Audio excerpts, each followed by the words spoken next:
Yeah, we've our problems with politicians this side of the Atlantic, but ain't nothing compared to what's going on in the US of A. Oh, yeah. After the first presidential debate between Trump and Biden, where poor old Joe looked as if he was asleep half the time, the Donald has been dodging a debate with Kamala Harris up until last week, this week actually, and it was something else, wasn't it? As far as debates go, this was out there. Now, after the debate, funny enough, Donald was as far as he was concerned, he was brilliant. In fact, it had never been better. Or as he had phrased it, I was great, really great. I was greater than greatness could ever be. I was the greatest great that there is. In the real world, of course, which is somewhere that Donald hasn't existed in for most of his life, he was shite. Indeed, he was a level of shite. To put it in Donald's parlance, he was the shitiest shite that has ever existed. The Donald who won against Biden was shown to be out of his depth debating Harris, someone who could remember her own phone number.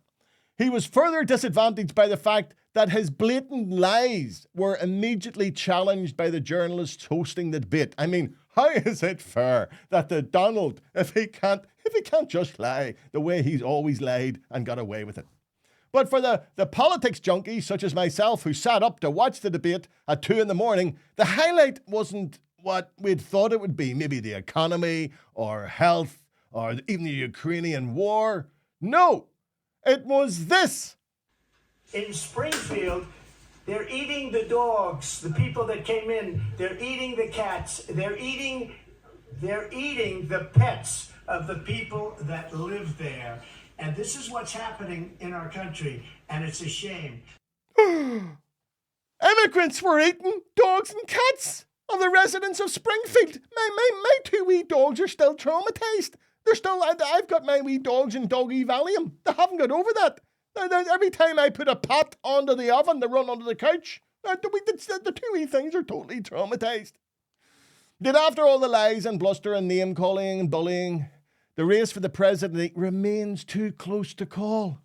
What this proves beyond all doubt is while the USA is one of the most powerful nations in the world, it can also claim to have the stupidest citizens on the planet. Now, if you doubt this, here's a wee test. Watch any of the Mission Impossible films, right? And notice how, as the diminutive Tom Cruise travels around the planet, every city he visits has to be nation checked. Yeah, every city, he knows it. So when he was in Paris, there was a wee information thing came up. Paris, France. When it was Rome, Rome, Italy. When it was London, London, England. Now, before any of my unionist friends implode here, it should, of course, have read London, Great Britain, and Northern Ireland. But leaving that aside, my wee head nearly exploded in the cinema. Because when Tom finally returned home, right, the screen, and I shit you not, read New York, USA. Good. You know what I mean? That summed it up. There you go. That's all you need to know. So instead of allowing US school kids access to guns, may I suggest they give them free atlases instead, and maybe the odd geography test? Until then, there is every chance that Donald could win, meaning that the 2 major nuclear nations in the world would now have dictators leaders in the shape of Donald and the Putin. Sweet dreams.